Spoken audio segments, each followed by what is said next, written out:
Bueno, moitísimas gracias por convidarme hoxe aquí.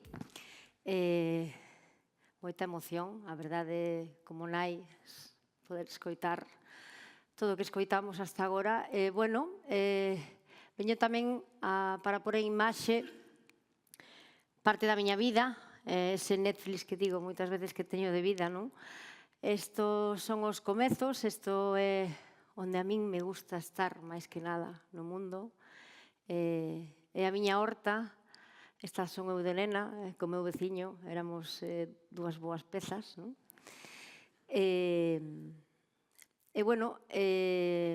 Eu sempre digo que todo o que son a día de hoxe, os valores que teño, as vivencias, veñen todo de aí, non? Ese amor pola terra, ese amor por manchar e meter as mans na terra, ese amor por xogar no monte, por cultivar o que comemos, por xogar, non? Ao redor da casa que era todo leiras, todo arboledas, non? Esta foto está tomada na horta en Cacheiras a verdade é que foi unha etapa moi feliz para min de nena. Eu sempre fui unha nena moi introvertida, inda que agora son relatora, daquel xeito, falo do meu, como eu digo. Sempre fui super introvertida, moi introvertida. De feito, costame moito mirar o público, logo me berrarán por non mirar o público. Pero certo que, como nena, a maneira que tiña de ser feliz era no meu recuncho, na miña terra, na miña horta, na cociña, cociñando vía Arguiñano, eran os meus momentos de felicidade. Despois desta foto, pensaba por algunha da adolescencia e dixen, vou a por unha pantalla negra, porque para min a adolescencia foi un momento vital bastante duro para unha persona como a min que lle costaba moito estar en sociedade, lle costaba ter que enfrentarse á vida social, ter que ir á escola, ter que ir ao instituto, ter que socializar, vamos. Entón, os meus momentos de placer sempre foron eses, estar un pouco separada da xente, estar na casa cortando a leña, olindo todo o que me rodeaba, sempre tiven moitísima sensibilidade.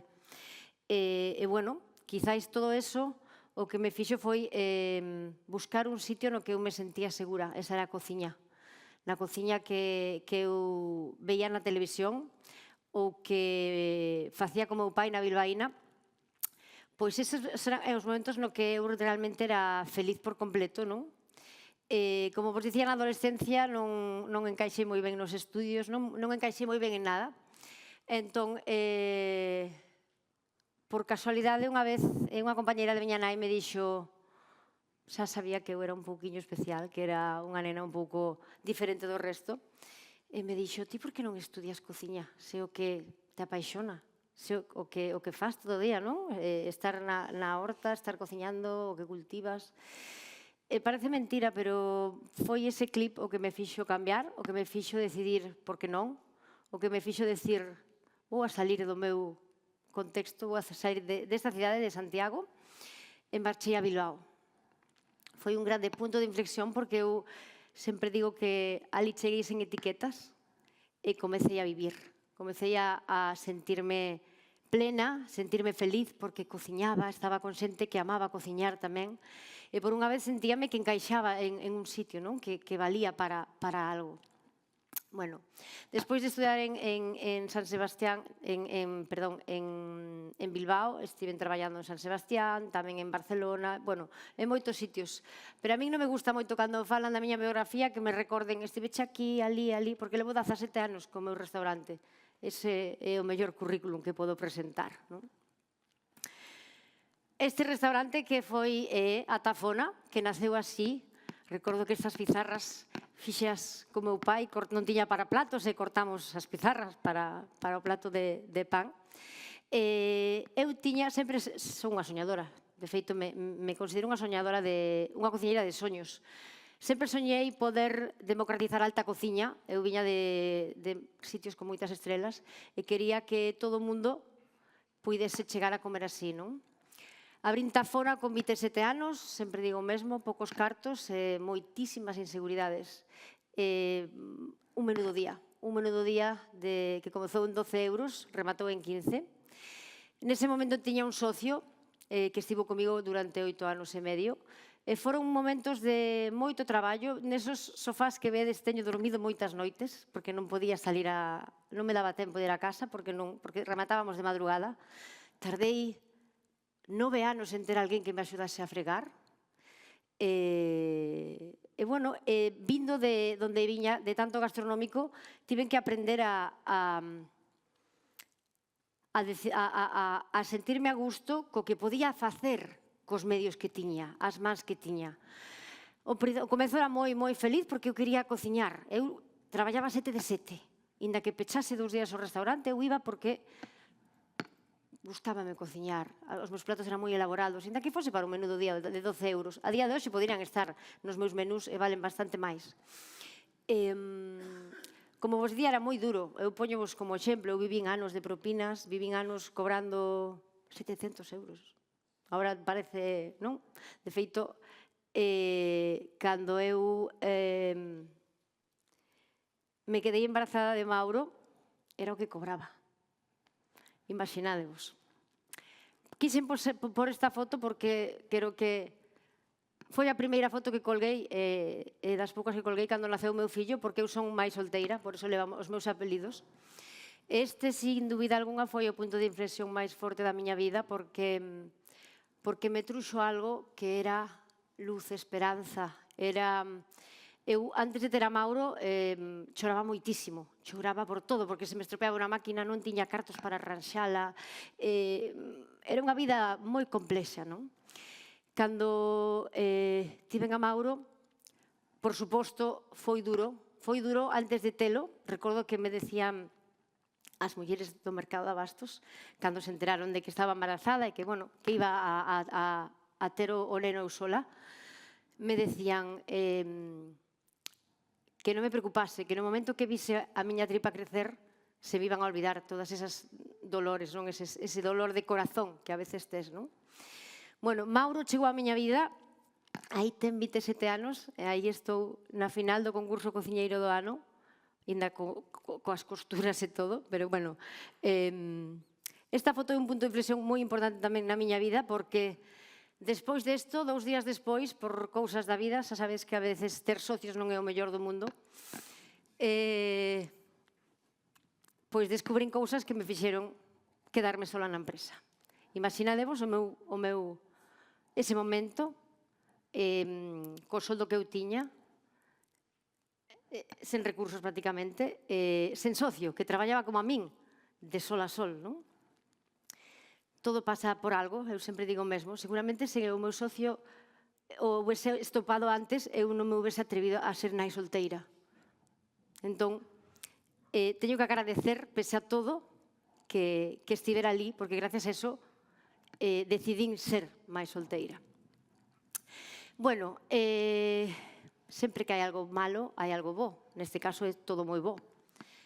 Unha semana máis tarde de que o meu socio marchara pola porta, chegaron ao meu restaurante uns americanos plantexándome ser a chef executiva, abrir un restaurante en Nova York co nome de Tomiño, que era de onde eran os seus pais. Eles eran nacidos xa en Nova York, pero sí que mantiñan esa morriña, querían levar a cociña galega, a cociña dos seus recordos, evidentemente pasada polo meu software mental, reconstruindo esa cociña tradicional, e levala a Gran Mazana, non? Pois este foi un punto importante na miña carreira. Como podedes imaginar, no momento que entraron pola porta, unha semana facía que marchara o meu socio, e ainda choraba por todas as esquinas. E cando me plantexaron, eu non podía decir que non. Costábame moito decir que sí, pero non podía decir que non. Era unha oportunidade única. Cousas da vida, un rapaz que tiña traballando comigo, tiña dous axudantes, pois o seu soño era ir a traballar a Nova York. E dixen, pois, por algo, Bueno, non vos vou a falar das negociacións porque, vamos, aí sí que foi un pouco de risa porque eu iba a pedir nada, o sea, pero hasta pedir nada dábame pudor porque non tiña seguridade en min mesma.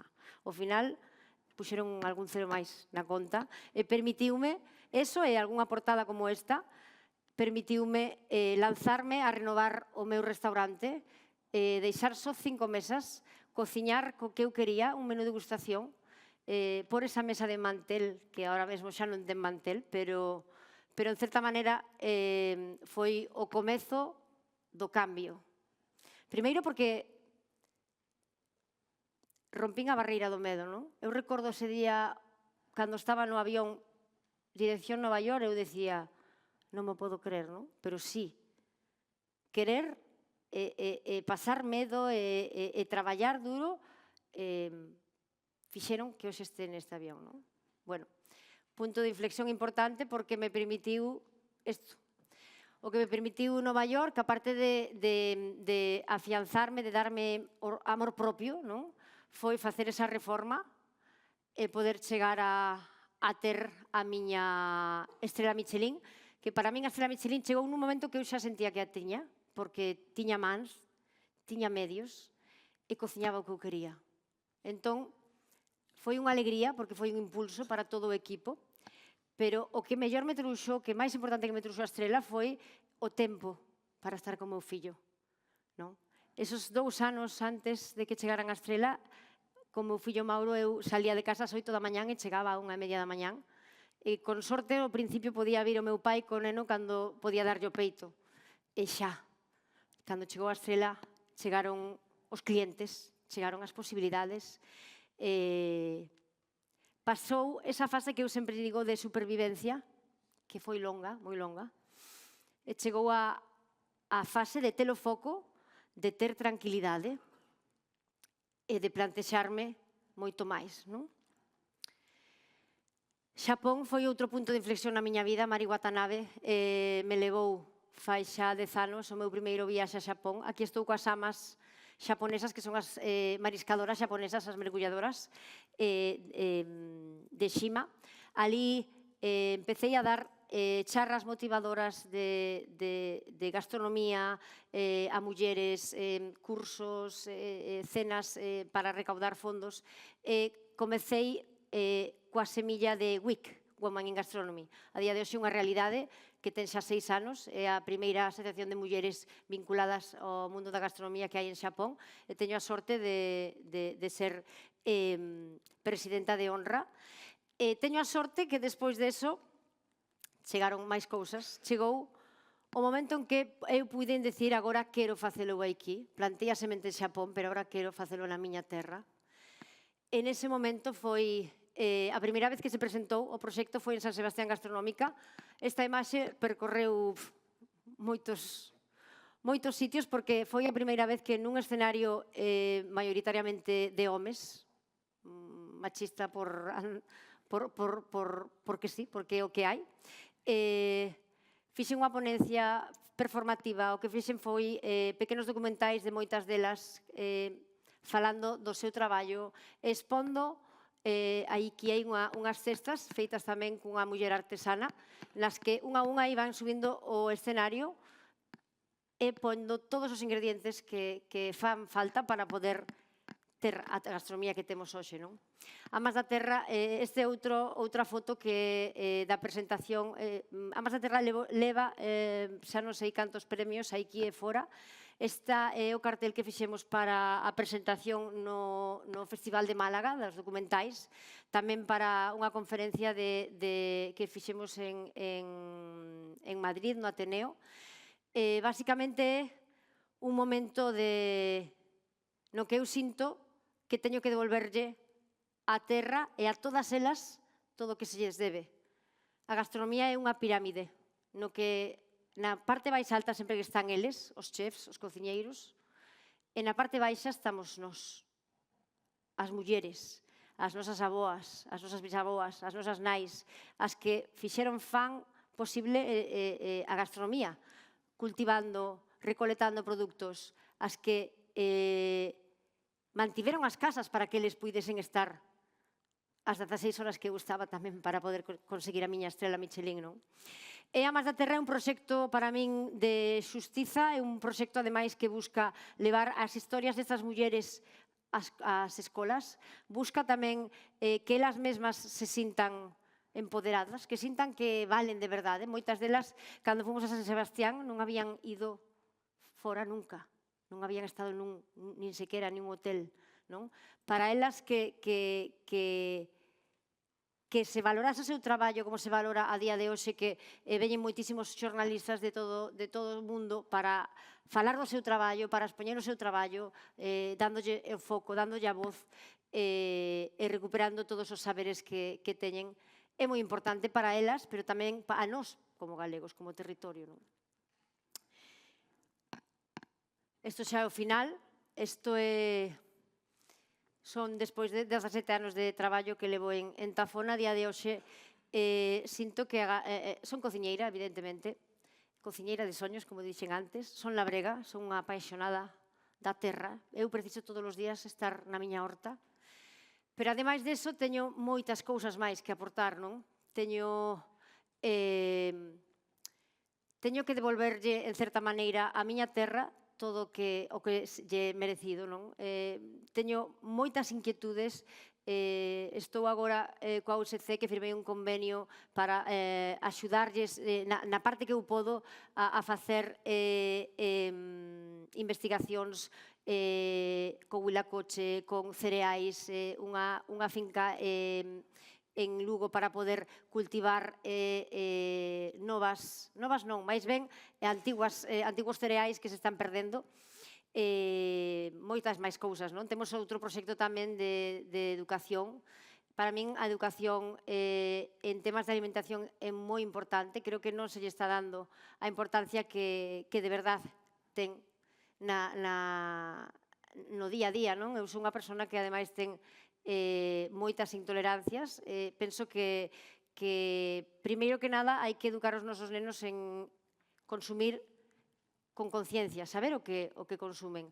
Coa USC tamén estou amadriñando un xogo que se está facendo para que os nenos cheguen xogando a darse conta da huella, do impacto que ten unha verdura, do impacto que ten unha chocolatina, e que todo eso sexa parte xa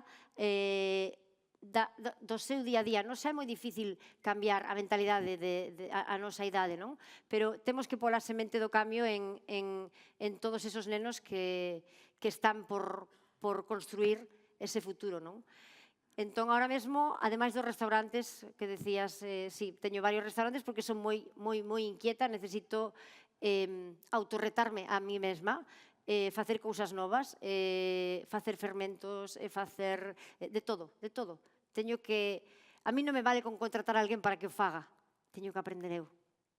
E logo, transmitilo. Así un pouco con todo, non? O mesmo que a gastronomía galega,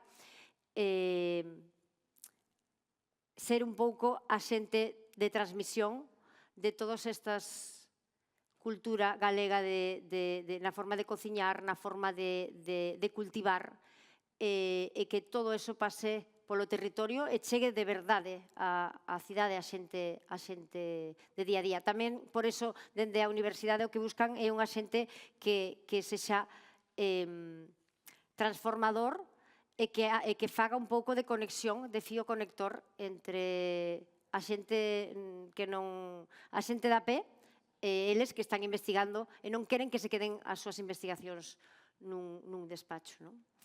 Entón, bueno, a día de hoxe me veredes moito por aí porque sempre me embarco en moitas cousas que me parecen moi interesantes. Agora mesmo estou dando charlas nos polos de emprendemento por toda Galicia. Viaxo mensualmente a diferentes puntos en Galicia para coñecer novas amas. Amas de amar, amas das amas xaponesas, amas de donas dun territorio. Bueno, dentro de amas é un abanico moi amplo, pero sobre todo de mulleres que son as coidadoras de todos nós e que fan posible a gastronomía a día de hoxe. Así que, nada máis, eu seguirei cociñando, sementando e traballando para que non se perda a cultura gastronómica galega e, sobre todo, para que non se perdan moitas tradicións que se están deixando de ter, de facer e de transformar a día de hoxe porque non teñen visión, non teñen visibilidade e non teñen apoios suficientes. Nada máis, graciñas por todo.